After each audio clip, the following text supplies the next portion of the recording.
Hello, my name is Attila and I am a student affiliate of the Royal Aeronautical Society.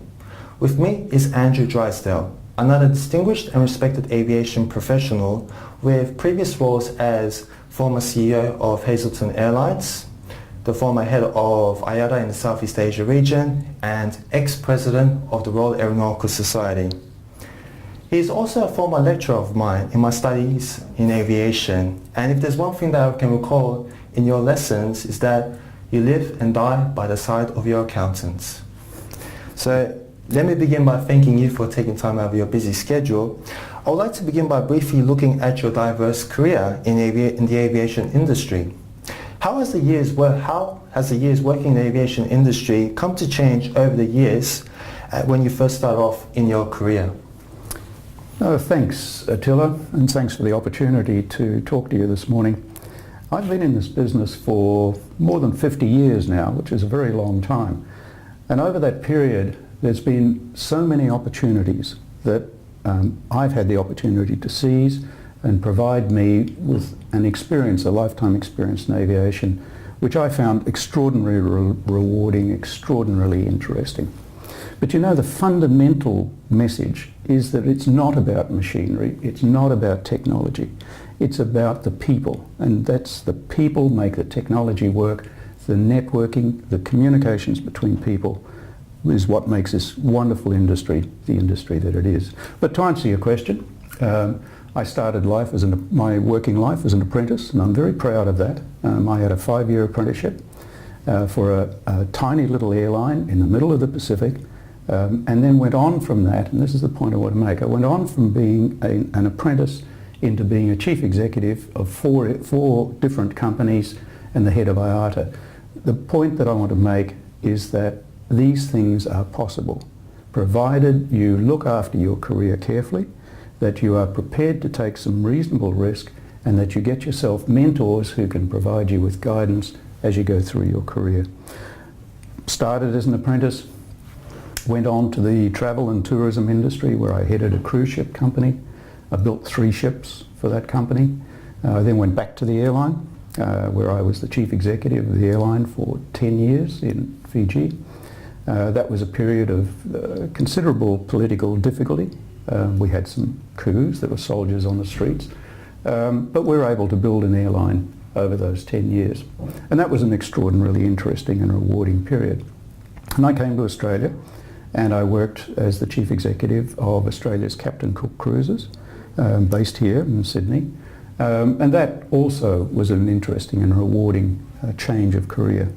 But I went from there to Hazelton Airlines, and I headed Hazelton Airlines out in the bush, out in Orange, flying the people from the Australian outback, from Western New South Wales into Sydney. And I learnt a huge amount about the people who live out there and the way in which they work. So that was a different but also a very useful learning process in my life. Then I went from there to IATA, and when you go through life you tend to be part of a group of people doing one particular thing. I started off as an engineer. Then as you move through your career, the sphere of influence and the sphere of knowledge that you have grows. And it really wasn't until I got to IATA that I had the opportunity to look at the whole of the industry across this wide Asia-Pacific region that I really began to understand how this industry works. And so I guess my message is, don't allow yourself to be focused on that one thing that you're doing. Do what you do well, but don't keep your focus there. Keep your focus on a much wider perspective. And these experiences are, I guess, tying well to my next question. In my interview with David Forsyth, the chairman of the Aviation Safety Regulatory Review, instigated by the Australian government, discussed that the opportunities to learn in this industry, to learn in this business is enormous. And I'd like to tie this into to the notion of mentoring, as you just mentioned. How important is mentoring in this business to help facilitate and encourage the learning process? One very simple word, it is critical. Throughout my life, in every phase of my career, I have had at least one mentor, and you don't necessarily have one mentor. Sometimes you have a team of mentors helping you with different parts of your life. But I think it's important to understand what we mean when we say a mentor. A mentor is not somebody who's going to get you a better job. A mentor is somebody who is going to be a sounding board for you. A mentor is somebody who can provide you with alternative views on things, can draw out your thinking, and can provide you some guidance from their own experience throughout their own life. They're not going to give you the answers. And the other thing to remember is that mentors themselves are not without failure. Mentors themselves have got to where they are in their career by learning from both the things that they did right and the things that they did wrong through their career. So mentors aren't infallible. But what they will do is they will provide you a sounding board. They will test those bright ideas that you've had, and they will challenge you. And that's what they do. They will challenge you on the basis that when you get the right answer from them through your own mental process, you will be better equipped when you have to go and then speak to your bosses, to a panel of people that you're dealing with, even to those who are trying to attack you. You will be better prepared. And the mentor can do that for you. The mentor can also provide you with introductions, and we should talk about networking. They can provide you introductions, but they won't be your network. They will provide you the access to theirs. But networking is a very personal thing, and you need to remember that you build your own network. So short answer, absolutely essential. Throughout my life, in my engineering days, my mentor was my engineering manager. When I went to the cruise ship company, my mentor was my partner, my senior partner in the company. When I went back to Air Pacific, my mentor was my chairman, who was very good at providing me advice. We were doing a lot of rather innovative things in the airline. When I went to Captain Cook, it was my then the owner of the company. And when I went to Hazelton, again, it was the chairman. So typically these tend to be more senior people in the organisation. And when I went to IATA, as I mentioned a little while ago, my mentor was Giovanni Bisignani, a man who really brought about enormous change in that organisation. So given quite the importance of mentoring, how important is it for mentors or for there to be mentoring for the next generation of aviation professionals who would like to start off their career in this business? Well, just as I've said that it's absolutely critical for the younger people starting out in this business to have mentors, equally I think it's beholden on those of us who have been through the ropes and who have worked our way through the careers to put back into the industry something. And the best way to do it, as far as I'm concerned, is through mentoring. And I do quite a bit of that. But the key thing in mentoring for me, and I think for other people who do it, is that we get as much back out of these young people we're working with as we hopefully can provide to them. I learn a huge amount. I get to speak to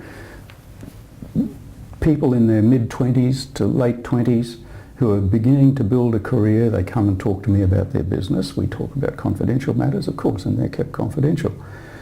But they can provide me with a huge amount of information on what's happening in the industry today from their perspective.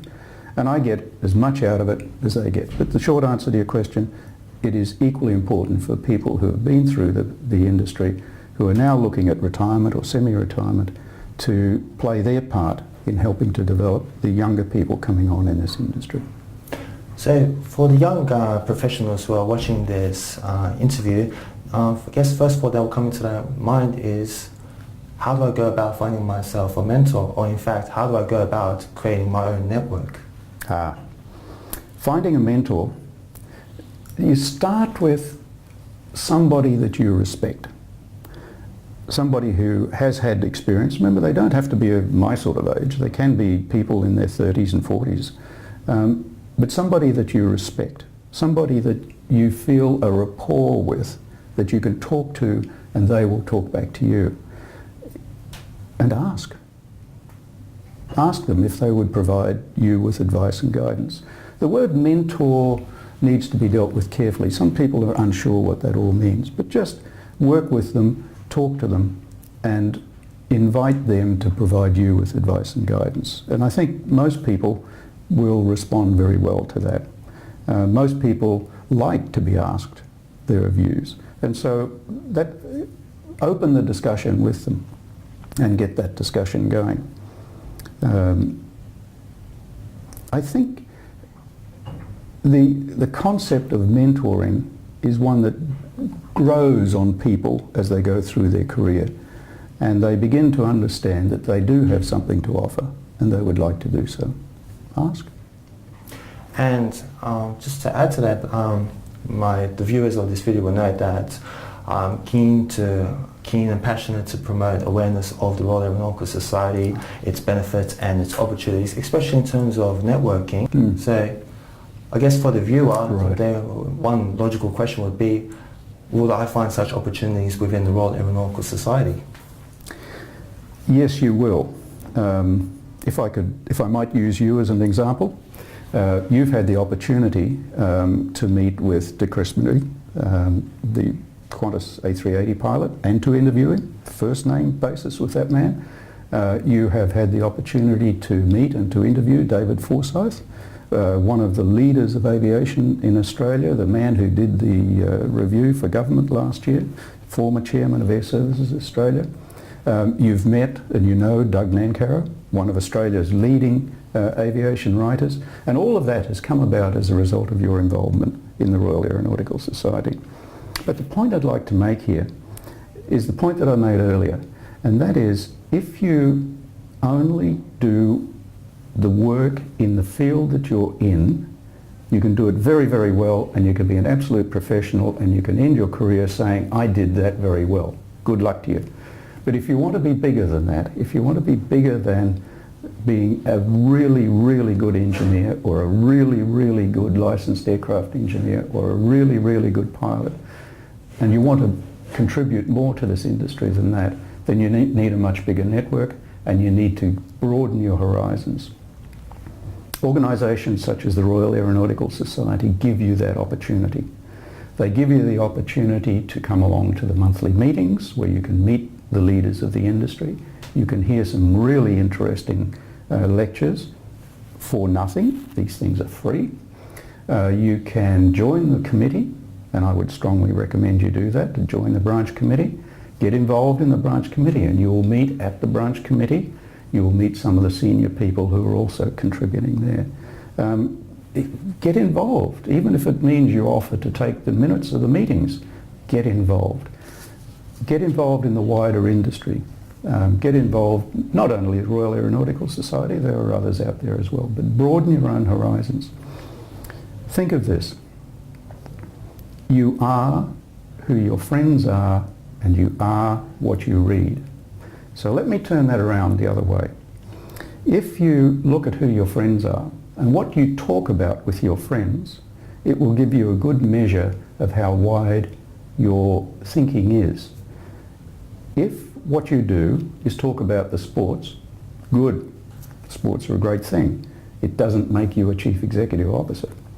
If you talk about what is happening in the industry, what the debates between IATA and ICAO are on tracking aircraft around the world, then you're beginning to think more like a chief executive. To do that, you need to get involved in this industry. You need to get involved in a much wider sphere than just that part of the industry that you're working in. So talking about Chief Executive Officer, can you recall a moment throughout your professional career where mentoring played a key role in making perhaps a difficult business decision?